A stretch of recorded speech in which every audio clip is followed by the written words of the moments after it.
আমি এবার ধপ করে রিয়া ম্যামকে কোলে নিয়ে হাঁটতে লাগলাম। আমার এই কাহিনী দেখে সুমন আর বন্যা অবাক হয়ে গেছে। ওরা হয়তো ভাবতেও পারে নাই আমি যে রিয়া ম্যামকে এভাবে কোলে নিয়ে নিব। রিয়া ম্যাম চোখ খুলে আমার দিকে তাকিয়ে আছে, কিন্তু আমার সেই দিকে নজর নাই। আমি শুধু সামনে তাকিয়ে হাঁটছি, কখন সেই গেটের সামনে যেতে পারবো।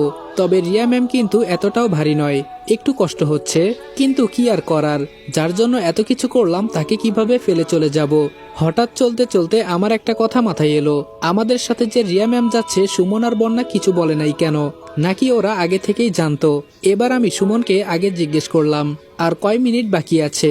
আমার কথা শুনে সুমন উত্তর দিল আরো 20 মিনিটের মতো আছে। আমি বললাম আচ্ছা সুমন, আমাদের সাথে যে রিয়া ম্যাম যাচ্ছে তুই কি? এটুকু বলতেই সুমন আমাকে বলল এসব কথা পরে হবে, আর তোর যদি এতই জানার ইচ্ছে থাকে তাহলে রিয়া ম্যামের কাছ থেকে জেনে নিস, উনি সব জানেন।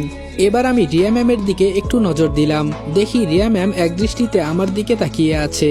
রিয়া ম্যামের চোখের উপর আমার চোখ পড়তেই আমি চোখ সরিয়ে নিলাম, কেমন যেন নিজের ভেতরে একটা লজ্জা কাজ করছে। তবে আস্তে করে বললাম, ম্যাম আমাকে মাফ করে দিবেন আপনাকে এভাবে কোলে নেওয়ার জন্য। এছাড়া কি করব বলেন, আপনাকে ফেলে রেখে তো আমি আর যেতে পারি না, তাই কোনো উপায় না পেয়ে আপনাকে এভাবে কোলে নিতে হলো। আমার কথা শুনে রিয়া ম্যাম উত্তর দিল, ধন্যবাদ তো আমার তোমাকে দেওয়া উচিত, তোমার জন্য আজকে আমি এখান থেকে পালাতে পারছি। এই পর্যন্ত আমাদের মাঝে কথা হয়েছে, আর কোনো কথা হয় নাই রিয়া ম্যামের সাথে। মাঝে শুধু রিয়া ম্যাম বলেছিল আমার কি কষ্ট হচ্ছে নাকি, যদি কষ্ট হয় তাহলে যেন আমি রিয়া ম্যামকে কোল থেকে নামিয়ে দেই। কিন্তু আমি যে সুযোগ একবার পেয়েছি সেটা কি আর হাতছাড়া করব নাকি? কষ্ট হলেও তো আমি রিয়া ম্যামকে কোলে নিয়ে যাব, কারণ এই ফিলিংস বলেন আর সুযোগ বলেন এটা কিন্তু বারবার ফিরে আসবে না। বাঙালি আবার সুযোগ বুঝে কোপ দিতে ভালোই জানে। যেতে যেতে আমাদের সেই গন্তব্যের জায়গায় এসে গেলাম। আমাদের সামনে দুইটা গেট আছে, একটাই লেখা আছে বাঁচতে নয় বরং মরতে চাই, আরেকটাই লেখা আছে মরতে নয় বরং বাঁচতে চাই। রিয়া ম্যামকে কোলে থেকে নামাতেই আমাকে প্রশ্ন করলো এখন আমাদের কোন পথ দিয়ে যেতে হবে। রিয়া ম্যামের সাথে বন্যাও আমাকে বলল, ভাইয়া এই তুমি আমাদের কোথায় নিয়ে এলে, আর কি সব লেখা আছে, মরতে চাই বাঁচতে চাই, উল্টাপাল্টা কি সব। আমি শুধু বললাম আমাকে সবাই বিশ্বাস করো তো। সুমন সাথে সাথে বলল, এটা আবার কি বলিস তুই, তোকে বিশ্বাস যদি না করতাম তাহলে এই মাঝরাতে তোর সাথে এভাবে আসতাম না। বন্যাও আমাকে তাই বলল। এবার আমি রিয়া ম্যামকে প্রশ্ন করলাম, আমি কি কোনো ভুল কাজ করছি ম্যাম, নাকি আপনি আমাকে? রিয়া ম্যাম আমার দিকে না তাকিয়ে শুধু বলল, মৃত্যুর মুখ থেকে বেঁচে তোমার সাথে যাচ্ছি, আমি জানি তুমি কতটা ভালো ছেলে, কেউ বিশ্বাস করুক আর না করুক আমি তোমাকে বিশ্বাস করি। রিয়া ম্যামের কথা শুনে আমি কিছুটা খুশি হলাম। এবার আমি সামনের দিকে হাঁটতে লাগলাম। যেই গেটের সামনে লেখা আছে বাঁচতে নয় বরং মরতে চাই, চোখ বুজে গেট দিয়ে ঢুকে গেলাম। বন্যা শুধু আওয়াজ করলো, ভাইয়া আমরা কি সত্যিই মরতে যাচ্ছি? আমি শুধু একটা হাসি দিয়ে বুঝিয়ে দিলাম, মনে করো মরতেই যাচ্ছি। গেটের ভেতরে রাস্তা দিয়ে হেঁটে সামনের দিকে যেতে লাগলাম। শুধু রিয়া ম্যামকে বললাম, ম্যাম আপনার কি কষ্ট হচ্ছে নাকি? আবার কি? রিয়া ম্যাম আমাকে আটকিয়ে বলল, না আর তোমাকে কষ্ট করতে হবে না, শুধু আমার হাতটা একটু ধরো, আমি যেন পড়ে না যাই। রিয়া ম্যামের কাছে গিয়ে একটা হাত ধরে বললাম, ভালো করে যাবেন, আবার যেন পড়ে না যান। রিয়া ম্যাম মুচকি হাসি দিয়ে বলল, আমার তোমার উপর ভরসা আছে। আমাদের কথাবার্তা শুনে সুমন আর বন্যা দুইজন শুধু হাসছে আর বলছে, প্রেমে পড়েছে মন, প্রেমে পড়েছে। আমি সুমনের দিকে চোখ রাঙিয়ে একবার তাকালাম। সুমনের গান শুনে রিয়া ম্যাম বলল, তা কার প্রেমে পড়েছে তোমার মন সুমন? সুমন ধপ করে উত্তর দিল, কার আবার? আমার সাথে যিনি আছে, মানে মিস বন্যা চৌধুরী। বন্যা লজ্জা পেয়ে বলল, হয়েছে হয়েছে, আর ঢং করতে হবে না, এখন চুপচাপ চলো। রনি ভাইয়া আর কতটুকু জায়গা যেতে হবে? আমি বললাম, জানি না আর কত পথ যেতে হবে, তবে আমাদের এখান থেকে পালাতে হবে এখন আমি শুধু এইটুকুই জানি, এর বেশি কিছু না। হঠাৎ করে সুমন মন খারাপ করে বলল, আমাদের মতো এখানে অনেক মানুষ আছে, ওরাও তো এখান থেকে পালাতে চাইছে হয়তো, কিন্তু দেখ আজকে আমরা স্বার্থপরের মতো এখান থেকে পালিয়ে যাচ্ছি। সুমনের কথা শুনে রিয়া ম্যাম শুধু বলল, তুমি কোনো চিন্তা করো না, সবাইকে আমি এখান থেকে বের করে আনবো, আগে আমি এখান থেকে বের হই। প্রায় অনেকটা পথ যাওয়ার পর সামনে তাকিয়ে দেখি বিশাল বড় এক সমুদ্র। সমুদ্র দেখে বন্যা ভয় পেয়ে বসে বলল, ভাইয়া এটা তুই কি করলি? আমরা এখানে আজকে মরতে এসেছি, ভালো হতো যদি মুক্তার বাসায় থেকে রান্না করতাম, তাও তো সুমনকে চোখের সামনে দেখতে পেতাম। সুমন বন্যার কথা শুনে বন্যাকে ধমক দিয়ে বলল, এই তুমি কাকে কি বলছো জানো? ও যদি আমাদের এখানে মারতেও নিয়ে আসে তাহলে আজকে আমরা এখানেই মারা যাব, ওদের ওখানে বন্দী হয়ে থাকার চেয়ে এখানে মরে যাওয়াটাই ভালো।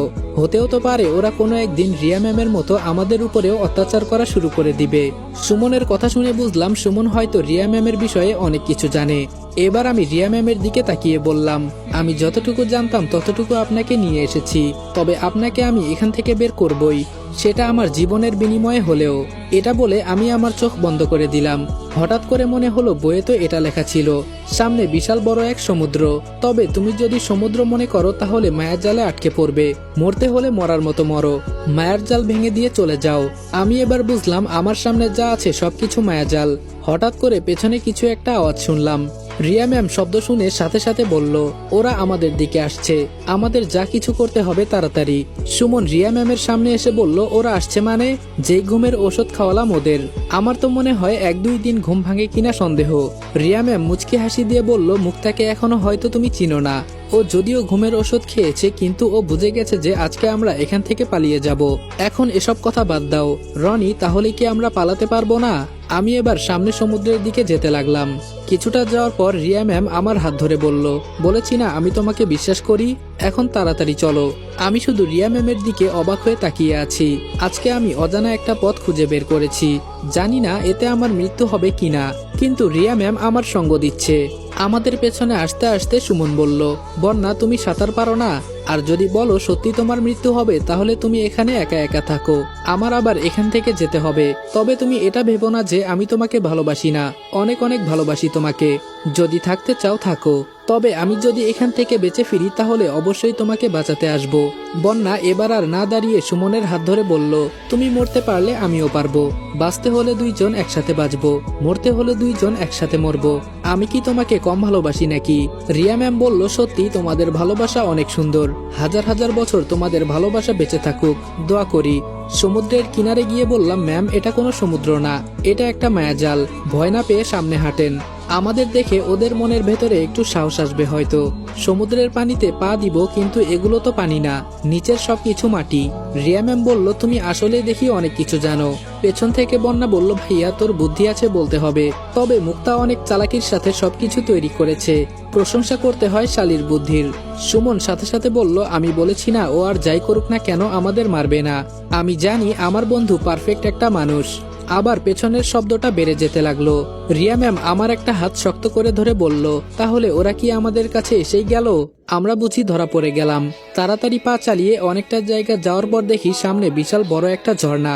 আমি এবার দাঁড়িয়ে একটা হাসি দিয়ে বললাম, আমরা সেই গন্তব্যের জায়গায় এসে গেলাম, এখান থেকে বের হতে পারলেই আমরা মুক্ত। কারণ বইয়ে আমি ঝর্ণার একটা ছবি আঁকা দেখেছি, যেটার শেষ লাইনটা ছিল, সবকিছু এটা পার হলেই সমাপ্ত। এবার আমি সুমন আর বন্যাকে বললাম, এখানে আয়। ওরা আমাদের সামনে এসে বলল, হুম বল কি হয়েছে? আমি রিয়া ম্যামের কানের কাছে গিয়ে বললাম, ওরা এখান থেকে লাফ দিতে ভয় পাবে, ওদের ধাক্কা দিয়ে এখান থেকে ফেলতে হবে আমি যখন বলবো তখন, কারণ এটাই আমাদের মায়াজালের শেষ ঠিকানা, এরপর আমরা মুক্ত। সুমন বলল, কি রে রনি, তোরা 2 জন মিলে কি যুক্তি করিস? যে আমি কিছু বলতে যাব তখন ধীরে ধীরে শব্দটা বেড়ে যেতে লাগলো, হয়তো ওরা আমাদের কাছাকাছি চলে আসছে। আমি শুধু রিয়া ম্যামকে ইশারা করে বললাম, ধাক্কা দেন। এই কথাটা বলেই আমি আর রিয়া ম্যাম ওদের 2 জনকে ধাক্কা দিয়ে নিচে ফেলে দিলাম। ওরা জোরে চিৎকার দিয়ে বলল, রনি তুই এটা কি করলি? এবার আমি রিয়া ম্যামের 2 হাত ধরে চোখে চোখ রেখে বললাম, আমাকে বিশ্বাস করেন তো? রিয়া ম্যাম এক বাক্যে বলল, হুম। মুক্তা মনে হয় আমাদের কাছাকাছি চলে আসছে। রিয়া ম্যামের হাত মুঠো করে শক্ত করে ধরে 2 জন 2 জনের দিকে তাকিয়ে দিলাম লাফ। আমার চোখ শুধু রিয়া ম্যামের দিকে। আমরা নিচে অনেকটা স্পিডে যেতে লাগলাম। যতই নিচে যাচ্ছি মনে হচ্ছে যেন ততই সবকিছু অন্ধকার হয়ে যাচ্ছে। হঠাৎ করে আমার সবকিছু যেন কেমন কেমন লাগছে। নিচে যাচ্ছি আর অন্ধকারে রিয়া ম্যামের হাতটা শক্ত করে ধরে আছি, কিন্তু সেই সময়টা আর বেশিক্ষণ স্থায়ী হয় নাই। হঠাৎ করে আমার হাত ফসকে রিয়া ম্যামের হাত বের হয়ে গেল। এখন আমি কি করব ভাবতেও পারছি না। তাহলে রিয়া ম্যাম কি আমাকে একা রেখে হারিয়ে গেল? কখন যে নিজের উপর নিজে কন্ট্রোল হারিয়ে অজ্ঞান হয়ে গেছি বলতেও পারি না। যখন আমার জ্ঞান ফিরলো তখন মনে হলো আমি নিস্তব্ধ নিরিবিলি একটা পরিবেশের মাঝে আছি। তো গাইস, গল্পের নেক্সট পার্ট যদি দেখতে চাও তাহলে তোমরা রেদন অল এসএম ভাই ইউটিউব চ্যানেলে চলে যাও। ইউটিউব চ্যানেল লিংক টিকটক বায়োতে দেওয়া আছে। তাছাড়া ইউটিউবে গিয়ে সার্চ করলে পেয়ে যাবা, রেদন অল এসএম ভাইয়া সার্চ করবা, তাহলে আমাদের গল্পটা সবার আগে পেয়ে যাবা। আর সবার আগে কিন্তু ইউটিউবেই আসে। আর টিকটকে যদি নেক্সট পার্ট খুব তাড়াতাড়ি চাও তাহলে 1000 কপি লিঙ্ক করে দাও। আর সম্পূর্ণ গল্প দেখতে হলে এখনই ইউটিউব চ্যানেলে চলে যাও। তো তোমরা এখনই লাইক, কমেন্ট, শেয়ার যা যা করা লাগে তা বেশি বেশি করে দাও। আর আইডিতে যারা নতুন আছো তারা এখনই আইডিটা ফলো করে দাও। তো দেখা হচ্ছে নেক্সট ভিডিওতে। সবাই ভালো থাকো, সুস্থ থাকো, খোদা হাফেজ।